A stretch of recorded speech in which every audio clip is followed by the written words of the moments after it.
So welcome for this talk. We're going to talk about how to leverage the Self-XSS. So as a one part of this talk, and then we'll see some novel attacks allowed through cookie tossing, which is a name which might not be really relatable at first, understandable. And I'll try to make it more clear through the talk. And so you will discover some new attacks that you might apply, that you might be able to apply for bug bounty programs if you are into it, and also potentially to protect yourself against these attacks if you are implementing something which is not to be attacked. Okay, so who am I? So my name is Thomas Houhou. I'm a bug bounty hunter. I've been hunting mainly for Swisscom for the Swisscom bug bounty program. I've reported around 60 vulnerabilities since 2021. That's kind of the program which got me started into bug bounty hunting. And then as I got a bit more confident, I decided to hack on other programs like X. I said more than 10 issues there. And then more recently, as I got interested into a bit more AI application security, LLM security, I recently sent vulnerabilities to OpenAI, into ChatGPT, and to Anthropic, so in Cloud. And I also reported other issues to Udemy, Twitch, USDOD, etc. And I also happen to be a student at ETH Zurich for the cybersecurity master. And so, that's about it. So let's dive into the content of this talk. What's cookie tossing? That's the very most important slide of this talk. So if you can understand it, that's great.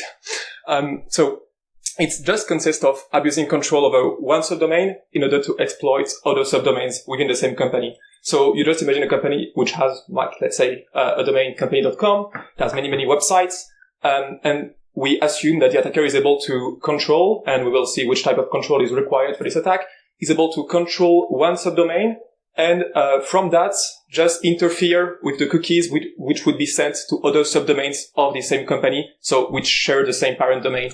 So here is a short example. So we imagine the victim, who is the slot there, who visits the evilcompany.com, which is a subdomain that the attackers somehow control. And so that is the first step. In the second step, this subdomain would inject into the victim's browser some evil cookie. We'll clarify what these evil cookies really are later. And the important step required in this attack is the scope of the domain. And we particularly set the broad domain, so company.com, as the value for the domain. And as a result of this particular thing, whenever the victim would visit any domain, any other subdomain, so that shares any other websites that shares the same. Okay. Any other website that shares the same parent domain as the one that the attacker got, basically the victim would, when visiting this domain, send the evil cookies that the attacker sets. And so, that's about that's how this attack works basically. From that, there are no necessary vulnerability. That's purely anticipated by browsers, and nothing is dangerous so far. But we're going to see how to exploit this particular behavior to get some exploits. So how common and practical is that? So I mentioned that the subdomains require some sort of control from. Okay. So I mentioned that that this attack required some sort of control from the attacker on the subdomains. So you might wonder, and you might easily believe that you already have to compromise somehow the application, the company, to get this attack vector, but not really. That's actually more practical than that. And the first notice is that you don't need remote code execution or own the subdomain somehow to get this attack. The easiest thing that you would need is arbitrary JavaScript code execution. So you can think about just XSS to achieve it. And so there are two ways to get cookie tossing, where the first one is cookie tossing by design, which actually consists of all companies which allow their customer natively by as they wish it to have a specific subdomain on their particular application. So a very common case of that is the blogging platforms, the website builders. So you may think about Weebly, Squarespace, MyShopify. So in these particular instances, it is wanted actually, and it is by design that the user somehow controls a particular subdomain of this company. Then you also have the platform as a service. You have Heroku, Bubble, and yeah. And also interesting case, is the case of telecom providers. So, for instance, Swisscom, it has for all customers or for some customers, these particular, domains which are given to them. So, customer ip.cust.swisscom.ch. And so any customer from Swisscom would be able to have control over a subdomain which is under the same parent domain as other potentially critical Swisscom applications. And so cust.swisscom.ch is the most well-known one and the most advertised on X by Antoine. But there are actually other ones which are actually also included in the out-of-scope list for Swisscom. We'll come back to the out-of-scope elements. You want to say something? Yeah, I just wanted to say that thanks to you, it's not the case anymore. Oh, okay. The customers now, if you're a Swisscom customer, even with mobile, you can check your reverse DNS from your IP. You will see it's not .ch anymore. So, oh, okay, great. So, okay. Okay, so yeah, so you can't use the cust swisscom.ch gadget anymore, but there are other maybe wingo.ch. Okay, so you can still use cust.wingo.ch and ernasdin.bluein.ch, and maybe there are other ones like you just have also to do reconnaissance to discover them. They are not always as obvious as this one, and so that's this first option when you just need to discover something that are allowed by design by default for the applications, and that allow you to control these subdomains. So that's the easiest case. In the second option, where you have not, where you have the application you want to target, isn't really, associated to these, kind of things, you have to find a vulnerability. And in this case, the three vulnerabilities of interest will be obviously, remote code execution, since you can do, any of the below. Then you have HTTP response splitting, where you are actually able to control the HTTP response that the web server is going to send you, to send to the victim. So by controlling the response, you can inject the cookie that you want. And you finally have XSS, since you can, through JavaScript, you can manipulate the cookie jar of the victim. So you can do something like document.cookie equal, etc. to just inject cookies. And so now, how to get XSS, kind of easily. The easiest way is just to, abuse of file upload on CDN subdomains. And, a common case for that is the XSS via upload of SVG file.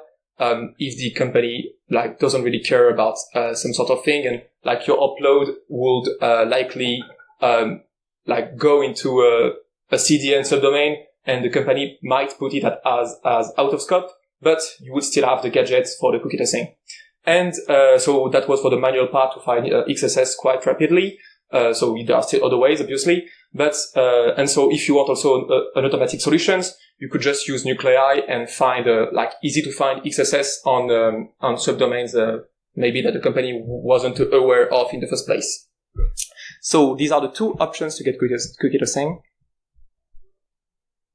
And so now let's briefly mention the out-of-scope subdomains. So, a very good place to start if you are hunting on a program, to discover the two options is just to actually look at the subdomains that the company mark itself as out of scope.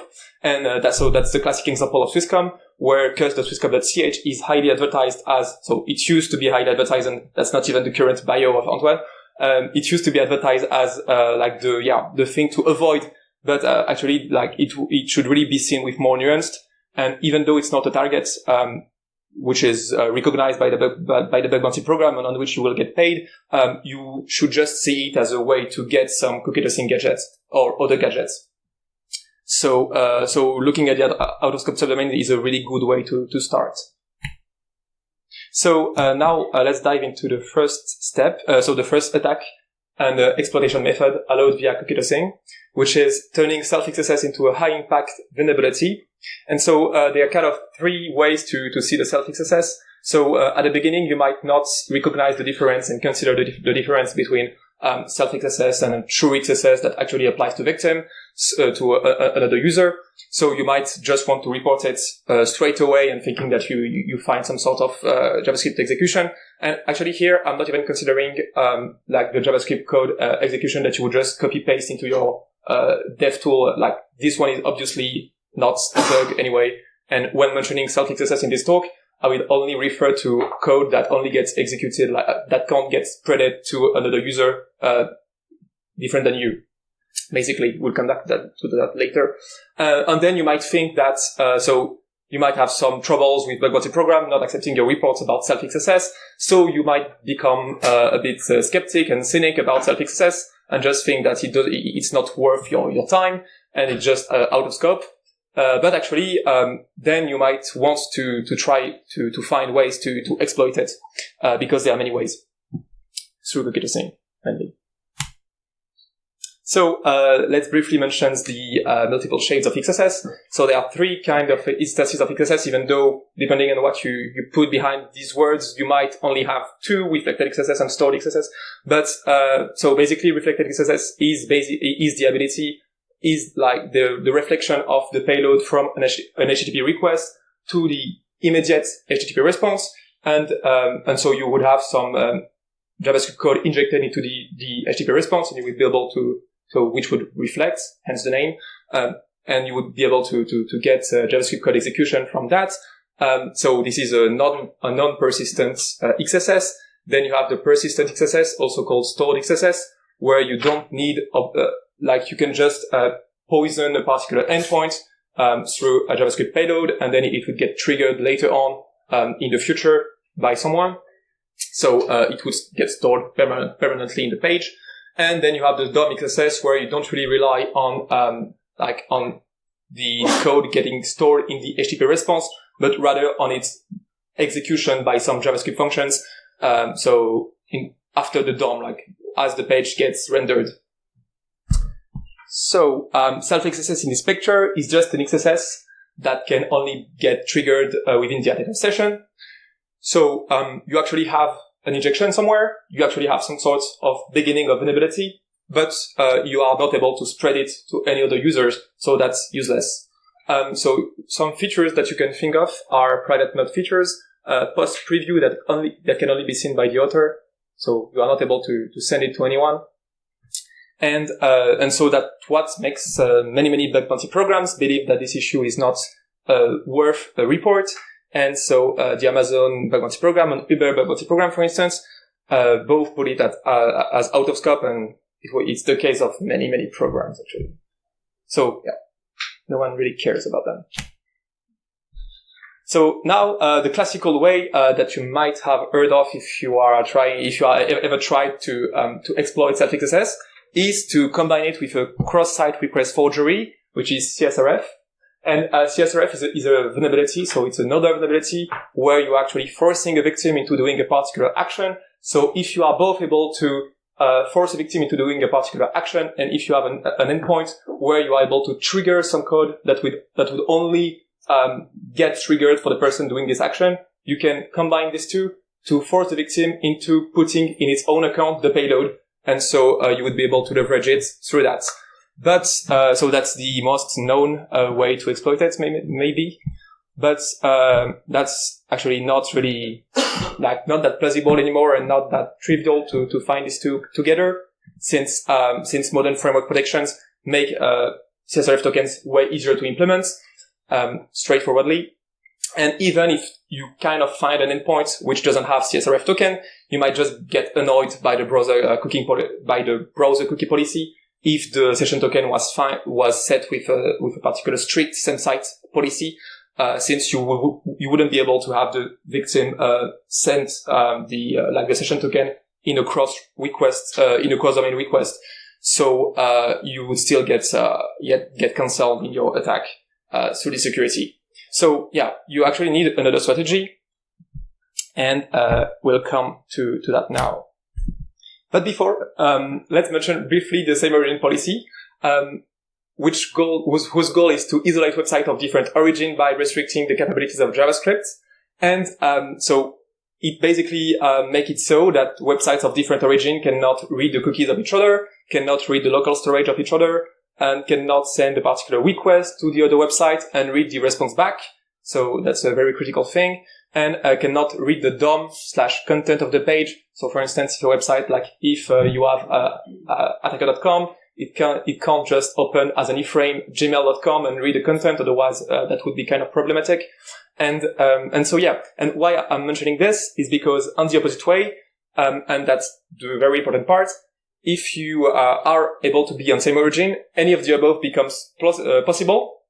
And so you have lots of capabilities for your JavaScript code. So now we can go to the changing perspective on Self-XSS, given the power that JavaScript code has on same origin. And the basic statement of this slide and maybe of this talk is that XSS is more about an origin problem than a session problem.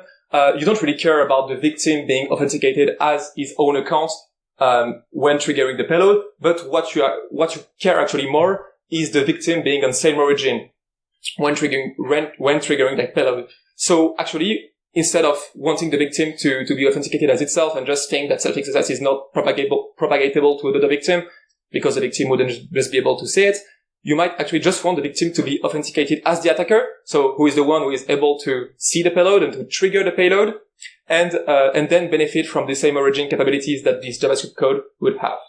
So yeah, we just want the victim to be authenticated as the attacker, and the assumption related to that is that as long as arbitrary JavaScript code is executed within the same origin, we can figure out a way to affect the victim, even if for that particular endpoint where the code triggers, the victim is not authenticated as the victim. We'll see what this is really about. So, how to force the victim to authenticate as the attacker? We use cookie losing there. And the twist of this thing is that we only authenticate the victim as the attacker on a specific path on the application. So the application has many endpoints, and you just authenticate the victim on the endpoint precisely where the where the XSS triggers. And also, yeah. So, the victim would, first visit evil.company.com, then evil.company.com would inject into the victim's browser, a session token. So this is the session token of the attacker. So this is, in this particular case, for Self-XSS, the evil cookie that we mentioned earlier. And, still for the scope, company.com, so that it can apply to all of the subdomains of the same company. And, so the difference between before is that we set now the path parameter, which is, only the path of the Self-XSS. So this cookie of the attacker, the session token of the attacker, makes it so that the victim would only be authenticated as the attacker on the particular endpoint of the application where the Self-XSS triggers. So now as a result, if the victim tries to visit so any other subdomains with, for instance, the broad path / then everything would be fine. The victim would be authenticated as the victim, since the cookie injected by the attacker would not apply there due to the path. But whenever the victim would visit a subdomain through the appropriate path, so where the cookie was injected, then it would actually send the cookie of the attacker, so which was injected. So that is very the essence of this attack, the main idea.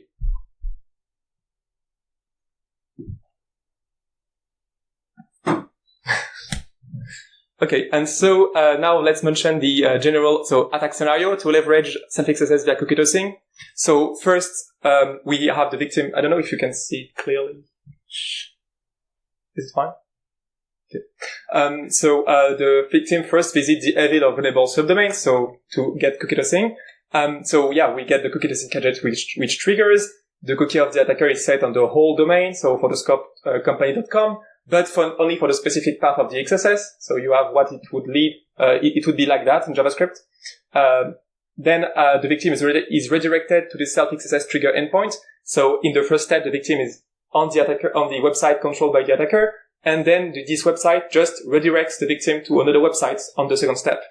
And so in this case, the victim would then be redirected to the particular endpoint where the Self-XSS of the attacker triggered. And since the victim is authenticated as the attacker for this endpoint only, then the victim would actually get the payload which triggers in its own browser. And now we're actually able to have the victim have arbitrary JavaScript code, so malicious JavaScript code executed on a particular critical application, while the victim is on the same origin as all other critical endpoints, where the victim is authenticated as the victim, so as themselves.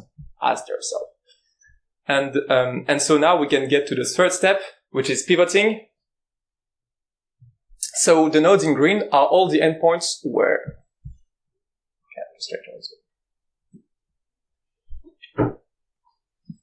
Okay. So the nodes in green are all the endpoints where the victim is authenticated as theirself, so as the victim, so where everything is fine. And in red is a particular endpoint where the victim is authenticated as the attacker, so where the website led the victim to after the redirection. And so now we are at the step of pivoting, which is the actual exploitation of this attack. And what we want, so remember the capabilities that JavaScript code has when on same origin. And so for instance, if there is an endpoint API/key, what this JavaScript code can do, benefiting from the same origin policy when on same origin, it can basically request this endpoint and read the response back. So that's the first way to exfiltrate some data from that. And then it can, of course, exfiltrate the data back to the server of the attacker by making another request. And for instance, if there is another endpoint, for instance, account/change password, this JavaScript code is also able to trigger this change password feature and replace the password of the victim with another one. And so you would kind of achieve the same impact of a CSRF in this case, except that you are not doing any cross-domain requests. You're still on the same origin. But these are some main ways to pivot. Okay, so now let's see the first case study of that, which is exploiting Jupyter Hub. So Jupyter Hub is a project from the project Jupyter, which so the Jupyter notebooks, etc., which is a multi-user platform that allows users to run Jupyter notebooks on a shared server. So that's very popular in universities or in companies, mostly doing machine learning. And so the most common implementation for Jupyter Hub is the single domain hub. So you would have many users, each having their own workspace, but interacting on the same domain. So same domain and same subdomain, hence the name. And so the main thing to remember from that implementation is that every users are on the same origin. Then the second ingredient for the exploit is that we have a self-XSS by design for Jupyter notebooks, since each cell can contain JavaScript code. And so through the syntax %/%gs, you can below this inject anything you want, and it would get triggered automatically. So if you create a notebook which contains this code, you can then save this notebook. You would have a clean URL. So for instance, if you name it self-XSS, if you name your notebook self-XSS, you would get this sort of URL. And whenever the victim or whenever you would visit this URL, this notebook would automatically trigger. So you would get this JavaScript code execution directly.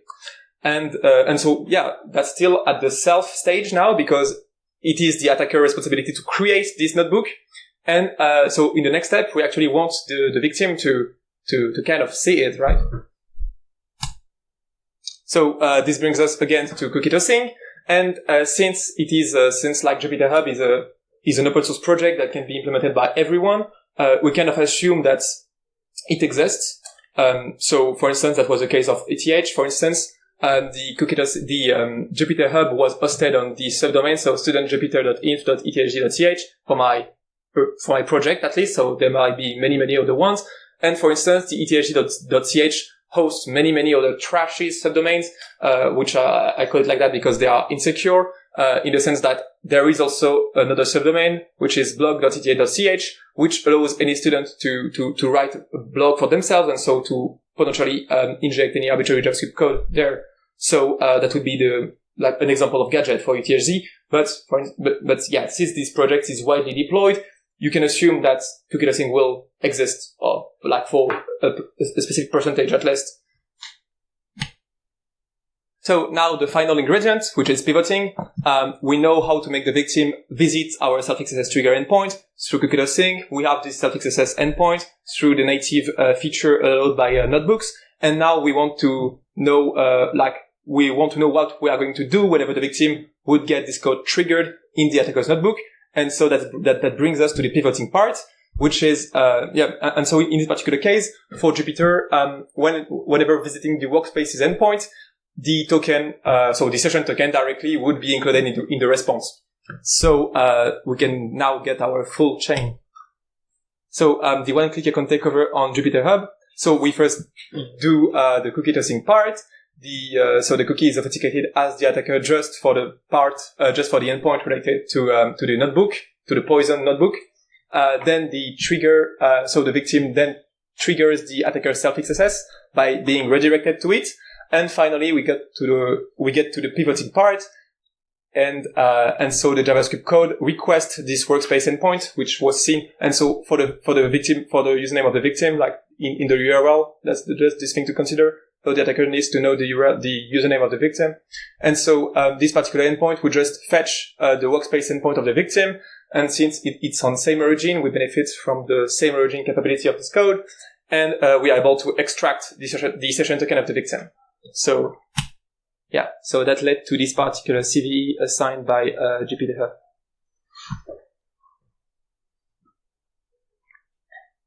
Okay, so now the second case study, which is Swisscom MyCloud, which is another instance of one-click account takeover, which was allowed by cookie tossing.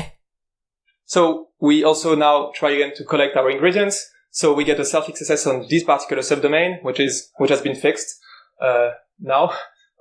And so, yeah, we get this thing, which is injectable into this screenshot, but it can only be triggered on the side of the attacker, as before. Then, we get the cookie tossing by design in this case. It's not self-XSS by design as Jupyter Hub did, but cookie tossing by design. And we actually, in this case, relied on the cust.swisscom.ch domain, but that's fixed apparently. So, so yeah. And so you basically have this cookie tossing by design there. So you just have to find XSS on one of the Swisscom customers.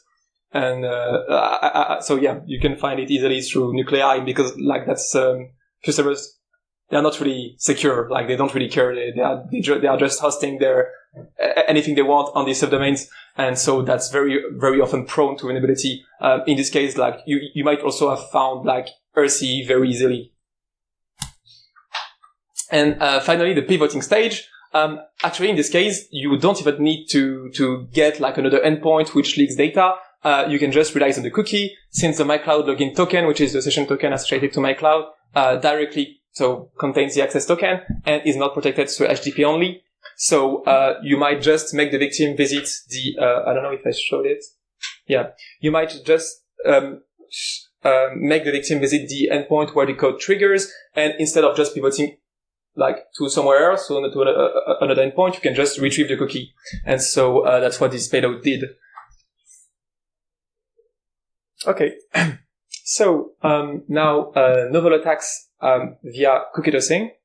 So we're going to see. So that's me who personally coined this term. Like I don't own specific ownership about this term. So you can use other terms if you want.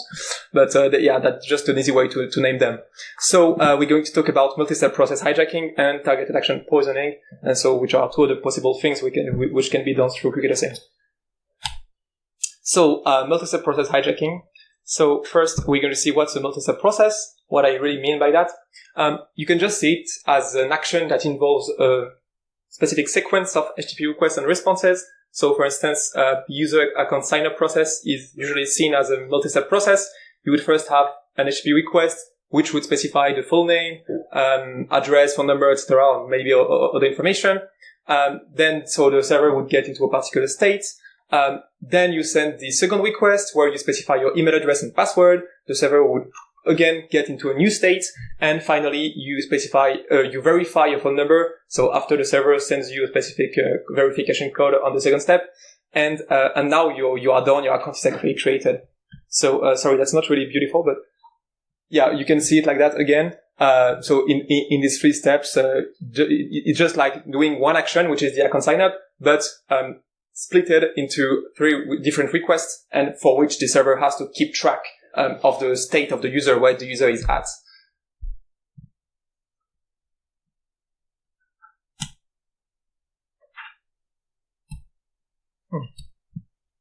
Okay, and so now the notion of state and substate, just rapidly. So the state can be seen as the naive binary thing. The user is registered, the user is not registered, and the substate is a more fine-grained thing, which keeps track of where the user is at for the whole, multi-step process. So for instance, the user could store the internal substate related to a user flow, which could be user provided full name, address, and phone number, but not yet email and password. So after the first step, nor verify the phone number, obviously. As a second substate, you could have the user provided email, password, and prior info, but didn't verify the phone number. And yeah, that is all the intermediary states, basically.